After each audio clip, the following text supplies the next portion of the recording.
why do they need the Great War? It is only when I studied eschatology, Dr. Byron, that I realized the genesis of Pax Britannica. I never understood Pax Britannica in the classroom while Leslie Manigat was teaching us. I never understood the movement or the transition from Pax Britannica to Pax Americana and the obsession of both of them with Israel. Obsession. And only when I went to eschatology did I realize that there's a third part of the equation. That Pax Britannica and Pax Americana were meant to prepare the way for Pax Judaica, so that the state of Israel might rule the world. Israel is small. The world is big. The United States is big. How can the small Israel rule a big world? Either that Israel has to become big or the world has to become small. Which one will it be? Which one will it be? Either that Israel has to become big or the world has to become small. Which one will it be? Now you can understand why they need the Great War. It can start with an attack in Venezuela, because Russia now has troops in Venezuela, taking the Monroe Doctrine and slapping it on its face for the first time in history. Huh? You'll be familiar with the Monroe Doctrine as students of international relations. Or it could start in Korea. I don't know where it will start, but I do know that the big war is going to be concentrated in the Middle East. Pakistan is part of this equation, because while Russia is a nuclear power and there's nothing they can do about that, and China is a nuclear power and there's nothing they can do about that, but there's no part of the Muslim world which has that military power, certainly not the Arab world. And Pakistan's possession of a nuclear deterrence is a threat to them. And so, while I have great respect for the Hindu religion, and I have great admiration, I enjoyed traveling in India, my roots are from India, I have to recognize that the present Indian government is in league, yes, with the oppressors of the world.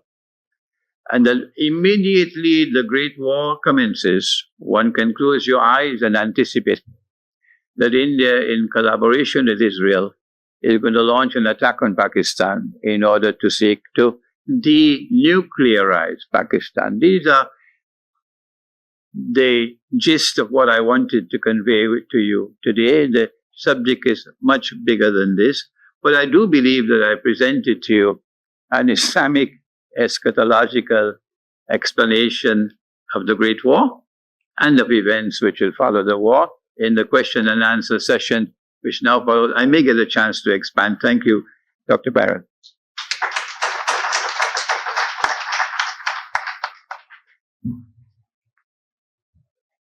Much, Master Imran Hosein, you've certainly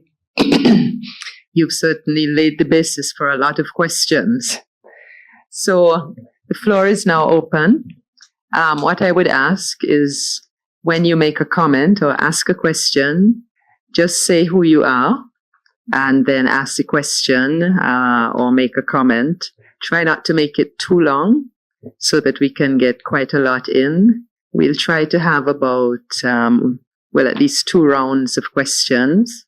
So let's say we have 4 or 5 questions, and then I'd allow the scholar to answer, and then we have a second round. So who would like to get the ball rolling?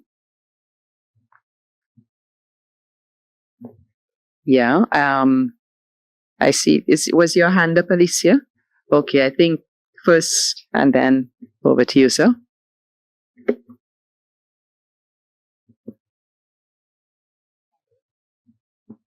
So, good afternoon, Master Hosein.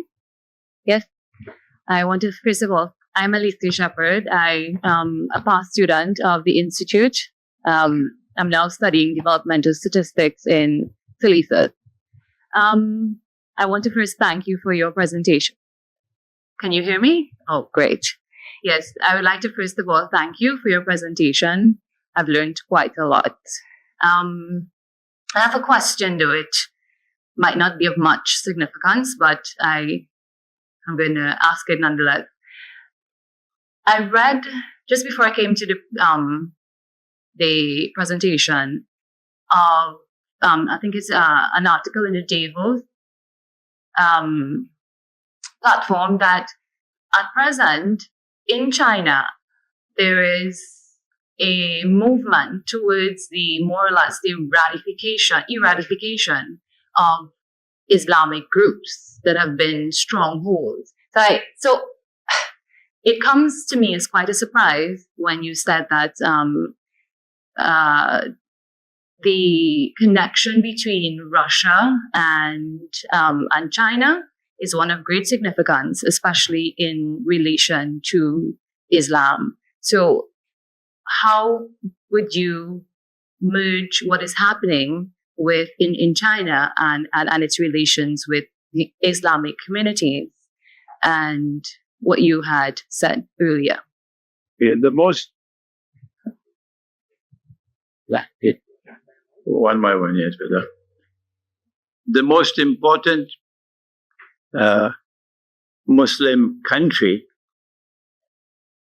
close to that geographical region where we are told that these things are occurring is Pakistan. But Pakistan has had a very, very long and very strong and intimate alliance. I think you have to call it an alliance with China.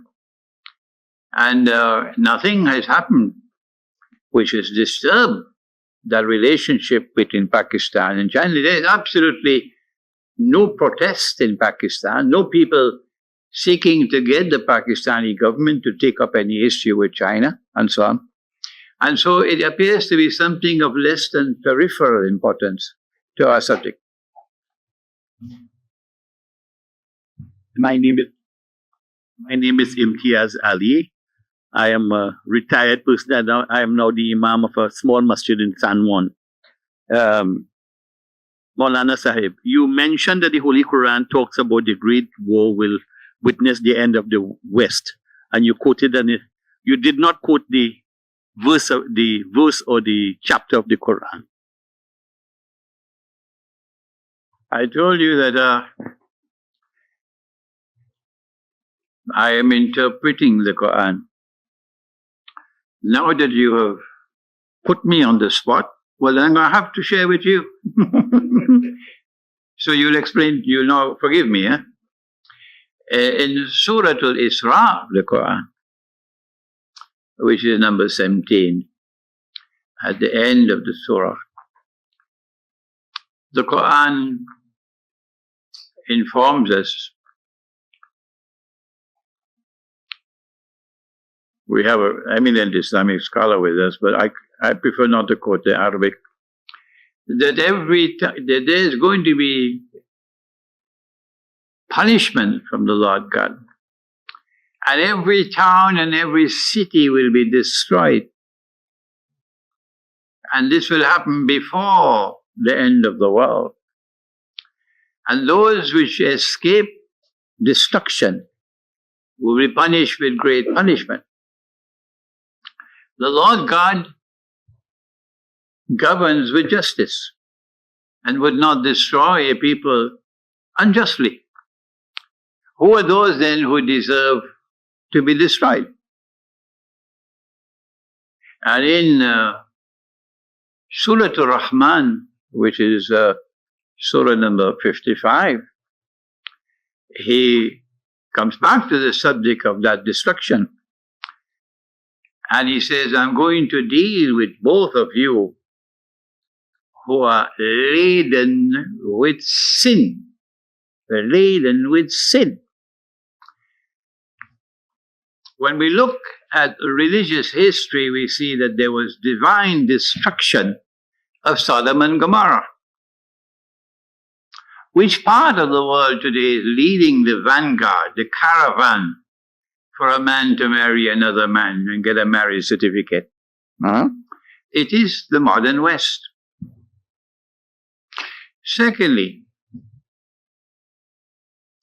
he has declared war on the moneylender in the very last revelation of the Qur'an.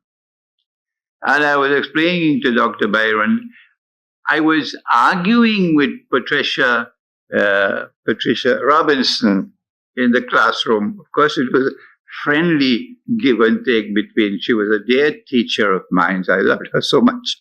Patricia Robinson, the wife of A&R Robinson. And I was trying to explain to her that no, Shylock is a bad man. Yes, and lending and borrowing money and interest is destructive of the free and fair market. And she was arguing, but I can't give you my money free of charge. You've got to pay for it. What I did not understand at that time, to explain to her, is that when money is lent on interest and borrowed on interest, when the economy is based on usury, that money will no longer circulate through the economy. No. Money should not circulate only amongst the wealthy. No, that's condemned in the Qur'an. But when the economy is based on usury, money will circulate only amongst the wealthy.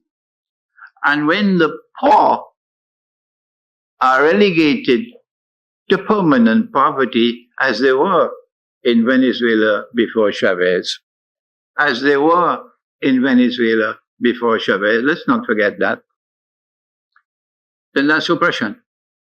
That's oppression. And the Lord God has declared in the Quran that He's going to wage war. Who is the money lender of the world today? When Pax Britannica came on the stage of the world, the Bank of England was established. Was it 1697? And the Bank of England and London became the money lending capital of the world. And when Pax Americana replaced Pax Britannica, the sterling pound gave way to the US dollar at Bretton Woods. That's the most important thing about Bretton Woods. And Washington and the American banking system became the money lenders par excellence of the world. So who are those who deserve to be destroyed? Not those who are borrowing the money and remaining in permanent poverty like Pakistan, but those who are lending the money. So the Western world deserves, they qualify eminently so to be destroyed.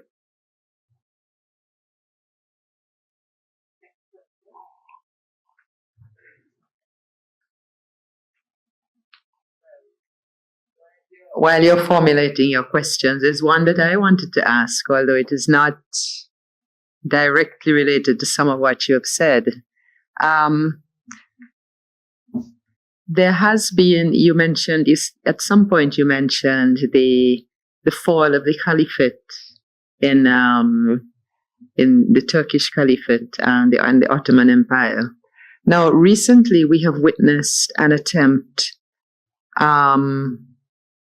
in the case of ISIS and ISIL, Daesh, to try to re-establish a caliphate as a form, as the most desirable form of state. And I just wondered what is your view on that? I'd love to hear that. Well, I looked around and I saw that it was Santa Claus who was delivering all the weapons to them. Yes. Santa Claus was delivering all the weapons, state-of-the-art weapons to them. And Santa Claus was doing all the financing, of course, US dollars. One of them came here to Trinidad, went to Rio Claro with a briefcase filled with US dollars, which explains why so many of them left Trinidad. You don't need a PhD to understand that. Okay. I recognize it to be a bogus jihad, religious war. And I said many moons ago, I said, if you go out there to fight in that so-called jihad and you are killed, I will not pray over your body. And I'll never stand at your grave. That's right. So I don't recognize that as a valid, bona fide effort to restore the caliphate. You cannot restore the caliphate. When you study eschatology, and I have not taken you in this lecture, I have not treated the subject of the Antichrist adequately, and I have not even touched on Gog and Magog. It will be too much for you. But these are very, very important actors in the historical process, but particularly at the end of history, who occupy a very, very important place in religious eschatology, Christian, Jewish, and Muslim. So the caliphate cannot be restored. No. The caliphate is not a unique institution in history.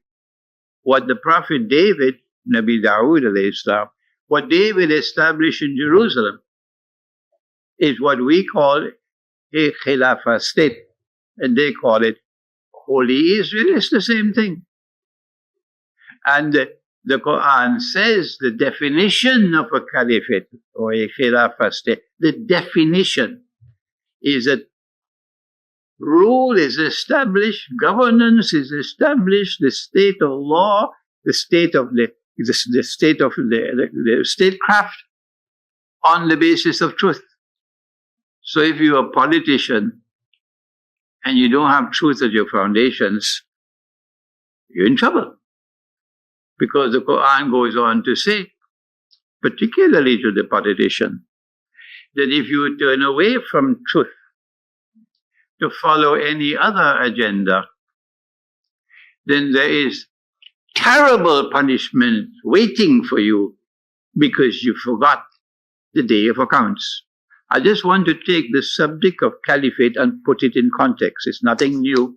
It is the same system of state and government which came to the world with David and with Solomon. Allah's blessings be upon them.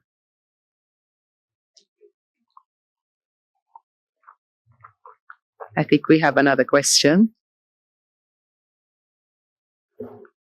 My name is Ishan Ali, most learned scholar. Assalamu alaikum. You have spoke about the Orthodox, where the origin of Christians will go back to the Orthodox and merge as to be those supporting Muslims and uniting with them. Now we know in every great war, we will have a leader to fight that war. The clarity of Imam Mahdi and the coming, as I say, who will be that leader to fight that war. Exactly, what will be his position, what will be his authority into leading that war as we would hear about.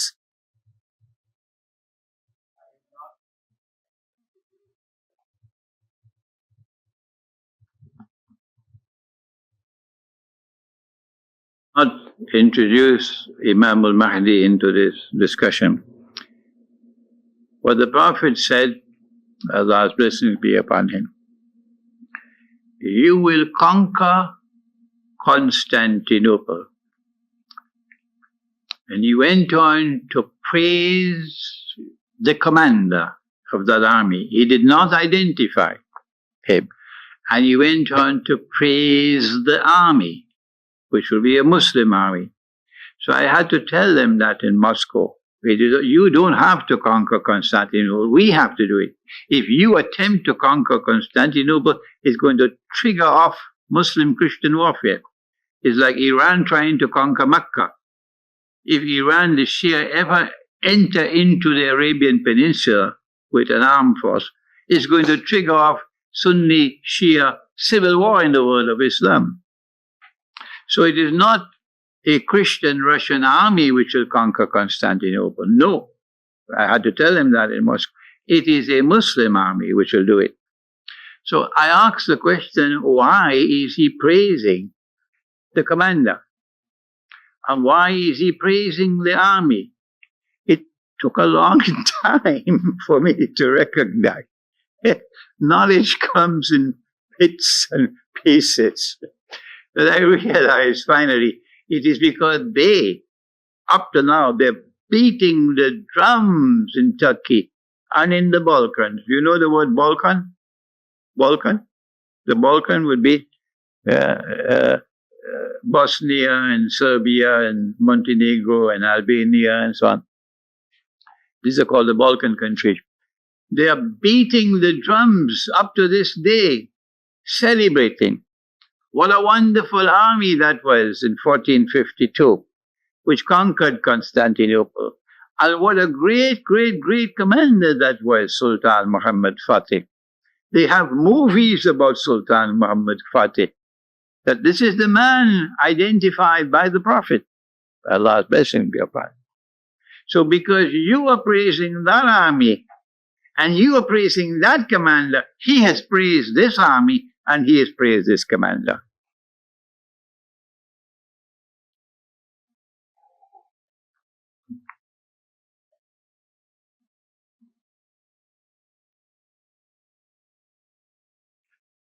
Well, Winston Dukran, and I recollect you said, Maulana, that the global liberal order may be under some kind of, I won't say review, but some kind of undermining. And there is a current debate that is taking place in Western literature as to what will be the shape of this global liberal order in global politics in the future, and whether the era of the hegemony is now gone for good, and what would in fact replace this, if anything at all. And there are many thinkers who are suggesting different formulations. I was wondering, given your vast experience in understanding the forces of political order which you have expressed here today from a historical and religious perspective, what are your thoughts on the emergence of a new global order that will emerge in beyond?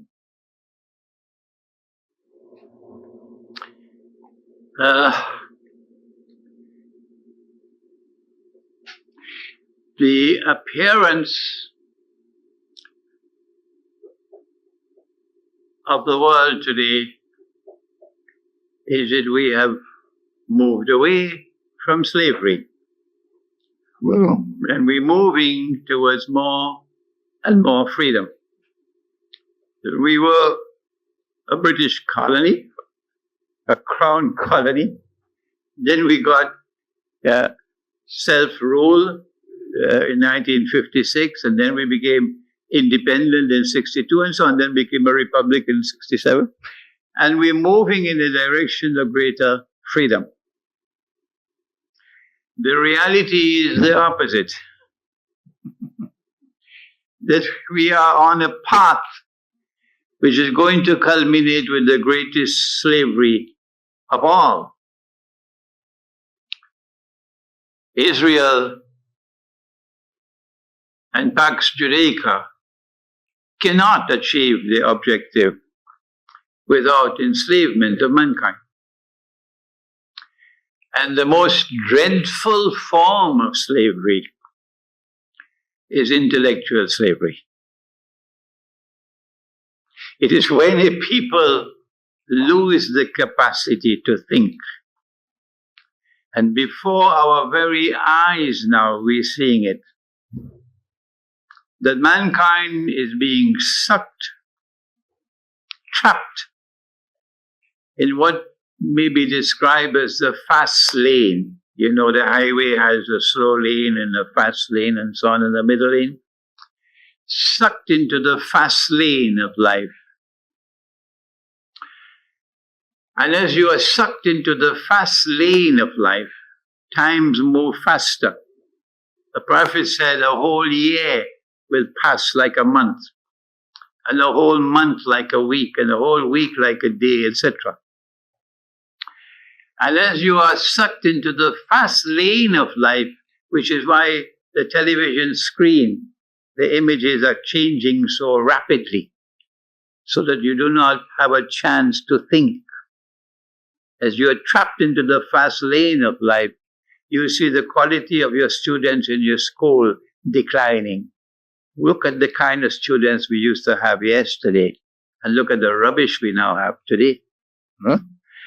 As you are trapped into the fast lane of life, something else happens. And that is that the electromagnetic waves with which we are now being inundated, for me, this is the beast of the earth, which is there in eschatology. It is going to damage memory. Check it out. Check it out with your children. If you are 8 and 9 years of age, we are accustomed to an 8 and 9 and 10-year-old child memorizing the whole Qur'an. We are accustomed to that. The whole Qur'an is memorized by a child 8, 9, 10 years of age. Don't try it when you're 40 or 50. You're not going to succeed. Tomorrow, no child who grows up in the city, I anticipate, will be able to memorize the Qur'an. No. Your memory is declining. And if you do not have a strong memory, you cannot become a thinker. If you do not have a strong memory, you cannot become a thinker. Memory and thinking are intimately linked with each other. And so the world is moving in a direction of intellectual slavery. When people lose the capacity to think and they become brainwashed and they'll beat the drums. Anything the slave master plays, they will dance to that tune. This is needed because tomorrow is not democracy. Tomorrow is monarchy. Israel has to restore the model of a state that existed in Jerusalem, and that was a monarchy. And so there won't be a president in Israel and a prime minister. There'll be a king in Israel. And so the world has to be taken by the neck. Western civilization has to be thrown away. And mankind has to be taken back to that model which was in Jerusalem. It is not that liberal thinking will disappear. It is that mankind's freedom to think and to express itself will be circumscribed by the truth which is coming from the Lord God. Within that framework, you do have the freedom to think, but you cannot challenge the truth which has come from the Lord God.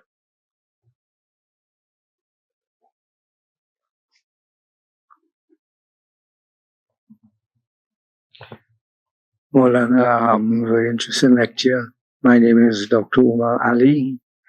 I always wondered why the Western world fights against Russia when in the last World War, Russia was their ally. And specifically in contemporary times, we say Russia is coming to the aid of Syria as opposed to the Western world. And I'm seeing a similar type of people, similar religious type of people, same color, and why it is that there seems to be this war between the Western world and Russia.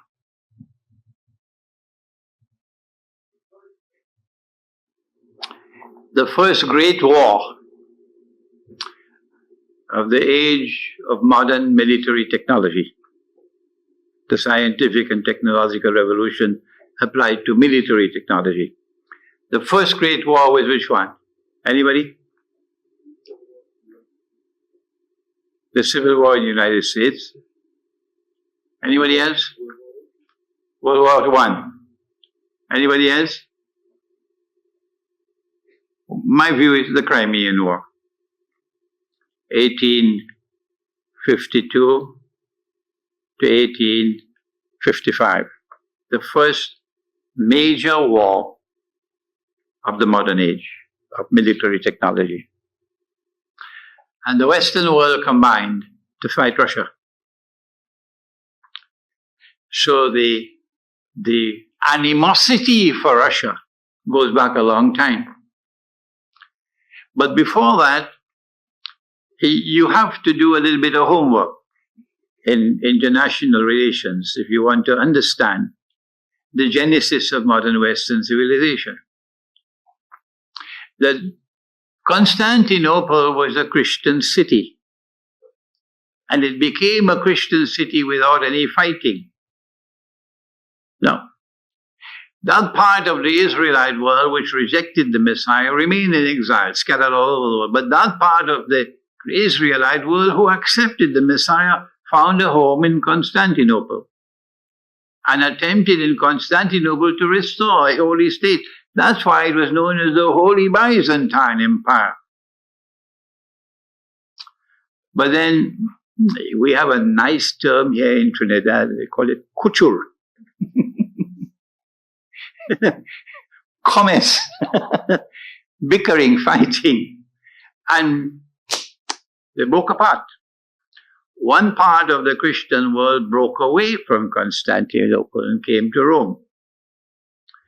And I wish I had the time to share with you the causes for that breakup. But this part which broke away from the Orthodox Christian world, from that day to this day, has had two enemies. It's become an enemy of Islam because they broke away in 1052, and within the next 50 years they launched the Crusades. The first major event after the breakup of the Christian world and the emergence of Western Christianity was a Pope in Rome gathering his troops for the Crusades. And so Islam became their nemesis. But on the way to Jerusalem, they conquered Constantinople. And so the Orthodox Christian world was also their nemesis. They had two up to that time. From that time, Russia replaced Constantinople. And so the hatred and animosity and rivalry existed from that day to this day. It culminated with the Crimean War. Okay? In the First World War, I'm sorry I have to take a little bit of your time now. They set a trap for Russia. It was still Tsarist Russia. And they had fought Russia in the Crimean War. They knew that the Orthodox Christian world wanted Constantinople. So they entered into secret negotiations, Britain and France, with Russia. That if you join with us in a tripartite alliance, the Ottoman Empire is the sick man of Europe. They're going to collapse. You just help us to get rid of it. You be the guinea pig and you do the fighting and we stop and watch you. And when Constantinople collapses and the Ottoman Empire collapses, we'll give Constantinople to you. And the Russians were just like King Faisal, only peanuts in their head. So they accepted the deal. That's why Russia became the ally in the First World War. And when the Russian army was an arm's length away from Constantinople, that was when they struck, because they didn't want Russia to get Constantinople. So that's when the Bolshevik Revolution took place. And the new government took over in Russia. Do you know who was sitting in a restaurant across the road when Franz Ferdinand was assassinated in Sarajevo in the summer of 1914? Sitting in a restaurant across the road was Leon Trotsky. Yes.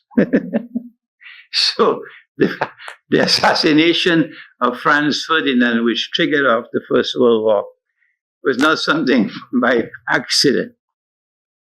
Now, they wanted Russia in on their side, and they gave this alliance.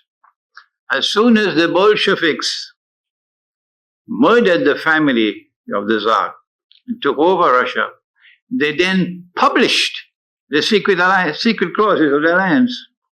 So it became public knowledge that if you join with us, we'll give you Constantinople. It's now public knowledge. And the Russians fell for the trap because Russia, under the Bolsheviks, withdrew from the war. So the Russian army could not go to Constantinople. In the Second World War, it was not Russia anymore. The Bolsheviks, this is history, you can just check it out. The Bolsheviks were led by Jews. This is history, it's not secret. Preponderantly Jewish leadership over the Bolshevik Revolution. Lenin's trip from Washington was paid by Wall Street. And then came a Soviet Union, which was a proudly Marxist and atheist state. Atheist state. And they then unleashed a persecution of the Orthodox Christian Church and of the priests, with thousands of them being murdered. That Christianity survived in Russia is a miracle.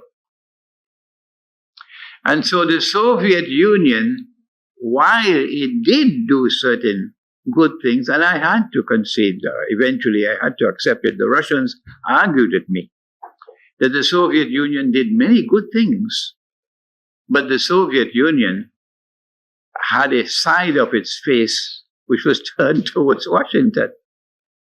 And so the Second World War did not end when it was supposed to end.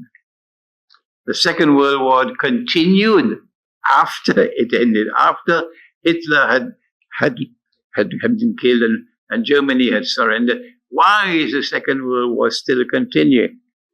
Because the Western world still have an agenda to fulfill, and they needed the Soviet Union to do it. But now that's history, because Russia has returned to her Orthodox Christian.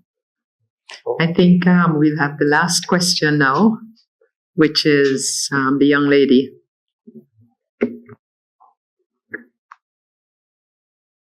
Hello. Hi, good day. My name is Dr. Daniel Giroux. It's not so much, I don't know, it might end up being a question, but it's just me trying to understand some statements that you made about the Western world being ones that deserve to die due to homosexuality and lending money for interest. The world is such that it's so easy to travel from one place to another or to communicate through the internet. So everywhere in the world we have friends and family. Every terrorist attack we always see afterwards a list of persons that died from different countries from around the world because they were just visiting or living there. I'm sure everyone in this room have ancestors from different parts of the world beyond just Trinidad. And with that in mind, I think if a small group of persons want to attack the Western world, then the eyes wouldn't only open up for the Western world, but everyone around the world, because that will be family and friends of everyone around the world that being attacked. So I think that it would never result in peace. It could never be peaceful. Do you agree? We all wish to have a peaceful world. But there can be no peace without justice. And oppression is injustice. And those who follow the religious way of life and who long for peace are people who are prepared to make whatever sacrifice they have to make if true peace is to ever come. History began with truth and therefore began with peace. And we are a people with a conviction that history will end with truth and therefore with peace. But in order for us to achieve that end, the oppressor has to be identified. You have to resist oppression. You have to struggle to liberate the oppressed. Those who are too scared, they don't have a backbone to identify the oppressor, to resist oppression, to struggle to liberate the oppressed, have a status that is less than a footnote on the pages of history. The heroes of mankind, the men who are truly of peace, like Jesus, are a people who will not only wage war in order to ensure that oppression is removed, but we are a people who are prepared to suffer. And so as the great war looms around the corner, and millions are going to die, those who follow the religious way of life are not afraid to die. If millions of us must die in order that the oppressor must bite the dust, we are prepared to die.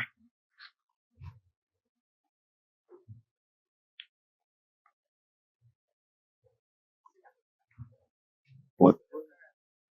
Last question. Yeah, good. Regarding the 96 mic. Hold a second, Mr. Dukram, please. I think you're getting a mic.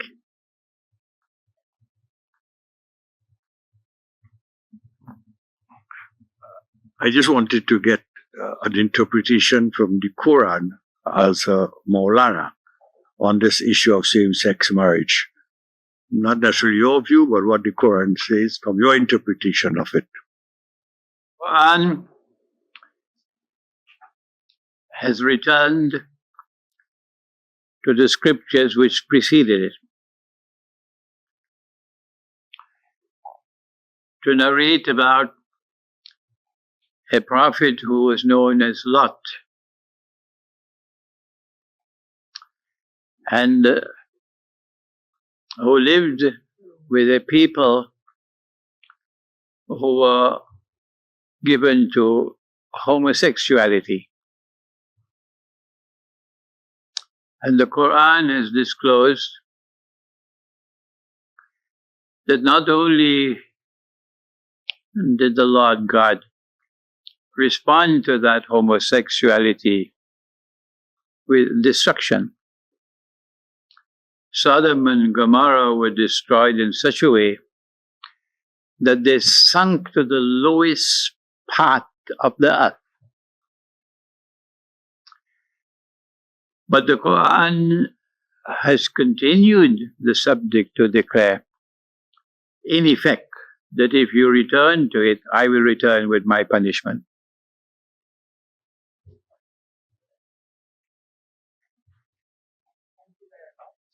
I think we should give a round of applause both for the questions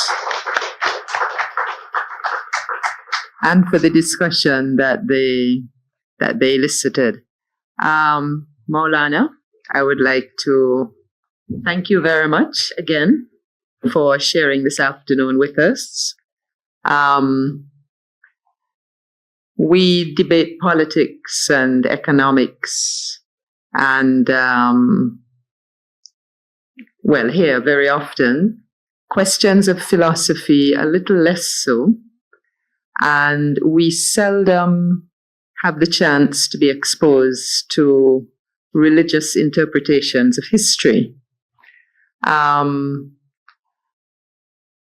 Not everybody will agree with your interpretation, but I think that it is very valuable for us to have had the chance to listen and to question and to discuss and to take away some insights on different perceptions of reality and of the past, the present, and the future. So thank you very much, and I'd like to thank the audience very much for coming.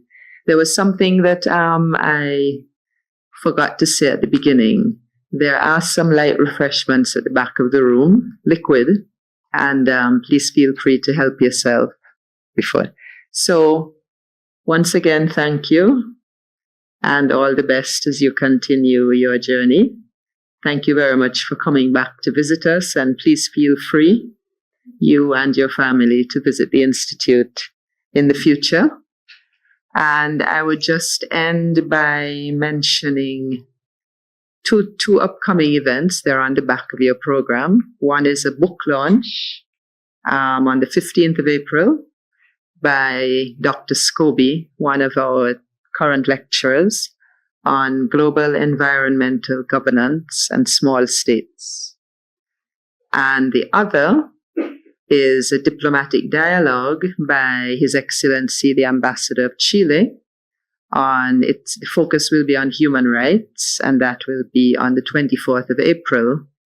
And that would be our last event before exams and people get completely distracted with other matters.